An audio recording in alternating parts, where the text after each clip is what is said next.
Bienvenue dans All Sorts Podcast. Aujourd'hui, on plonge au cœur d'un phénomène qui, mine de rien, fait tourner une bonne partie de notre monde numérique. Les communautés open source. Absolument. Et pour donner une idée, rien que le noyau Linux, c'est astronomique, c'est colossal. Ah oui, les chiffres sont fous. Depuis 2005, on parle de plus de 15 000 développeurs, des centaines d'entreprises impliquées. Et le rythme, 8,5 changements par heure en moyenne, c'était le chiffre de 2017, je crois. Oui, quelque chose comme ça. C'est ahurissant. Mais au-delà de la prouesse technique, ce qui est fascinant, c'est l'aspect humain derrière tout ça. Exactement, c'est ça qu'on va essayer de décortiquer aujourd'hui. On s'appuie sur des rapports, notamment de la Linux Foundation, des articles académiques, des analyses. L'idée, c'est de comprendre ce qui fait vibrer ces communautés, comment elles s'organisent, comment elles arrivent à innover comme ça, ensemble. Quelle est leur recette secrète, en quelque sorte? Et c'est crucial parce que l'open source, bon, on le rappelle vite fait, c'est du code dont la source est publique, on peut le voir, le modifier, le distribuer. C'est la base. C'est la base. Mais c'est bien plus que ça. C'est un accélérateur d'innovation incroyable. Ça démocratise la technologie. Via la transparence, la résolution de problèmes à plusieurs. Tout à fait. Fondamentalement, c'est un modèle de collaboration à très très grande échelle. Alors la question qu'on se pose, pourquoi? Qu'est-ce qui motive tous ces gens, des milliers, à donner leur temps, souvent bénévolement? Les motivations sont hyper variées en fait, c'est ça qui est intéressant. Oui, les sources le montrent bien. Il y a par exemple l'attrait de l'excellence technique.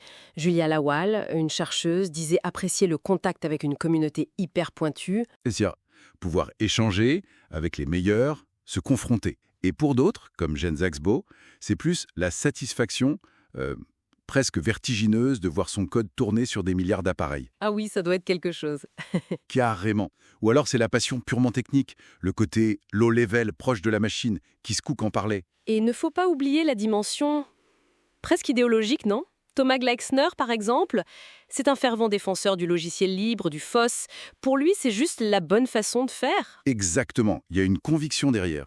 Et ce mélange de motivation, personnelle, technique, idéologique, ça crée un écosystème super résilient en fait. C'est vrai. Et un point important que les sources soulignent aussi, Oui. c'est que contribuer, ça ne veut pas dire forcément écrire du code. Ah mais absolument, ouais. C'est fondamental. On pense souvent aux développeurs, mais la doc, la traduction, le design, même l'organisation d'événements, la gestion de communauté, Le marketing aussi. tout ça. C'est essentiel. Sans ça, le code, aussi bon soit-il, il n'a pas le même impact. C'est un travail d'équipe, au sens large. Ce qui nous amène à une autre question clé. Comment on organise tout ça? Ces communautés parfois gigantesques, dispersées partout dans le monde. Ben oui, comment ça tient? La gouvernance, c'est le nerf de la guerre. Il faut une structure, mais une structure qui aide, qui ne freine pas. Alors, il y a plusieurs modèles, si j'ai bien compris. Oui, plusieurs grands modèles. Le plus connu historiquement, c'est peut-être celui du dictateur bienveillant. L'exemple type, c'est Linus Torvalds pour Linux.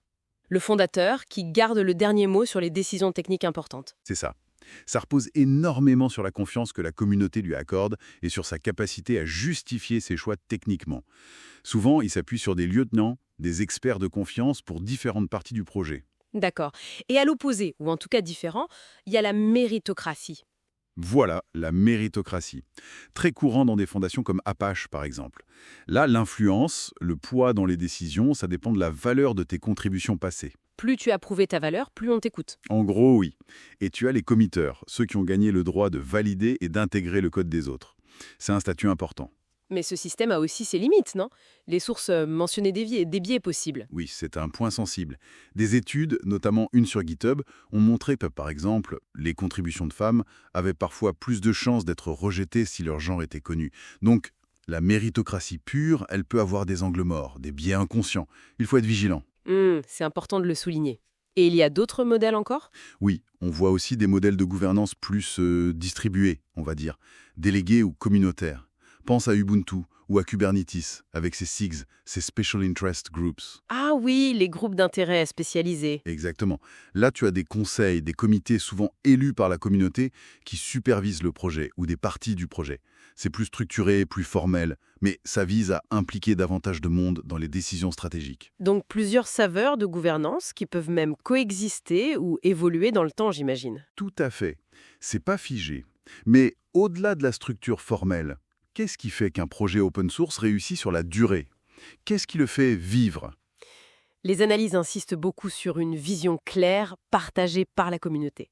Et puis, l'engagement actif. La communication, les événements, la reconnaissance des contributions. Oui, maintenir la flamme, en quelque sorte. Un leadership qui inspire, qui motive, et aussi, de manière plus pragmatique, la durabilité. Surtout pour les gros projets, la question du financement, elle se pose. Bien sûr, mais tout n'est pas rose. Il y a des défis, des difficultés. Ah ben oui, évidemment. Le manque de ressources, c'est classique, que ce soit le temps des contributeurs ou l'argent. Ça limite forcément. Ça limite. La gestion des conflits aussi. Comme dans tout groupe humain, il y a des désaccords, des tensions. Savoir les gérer sainement, c'est crucial, mais ça demande de l'énergie. Maintenir la motivation sur le long terme, j'imagine que ce n'est pas facile non plus. Et la qualité du code. Oui, assurer une certaine cohérence, une qualité constante, avec des milliers de contributeurs, c'est un défi permanent.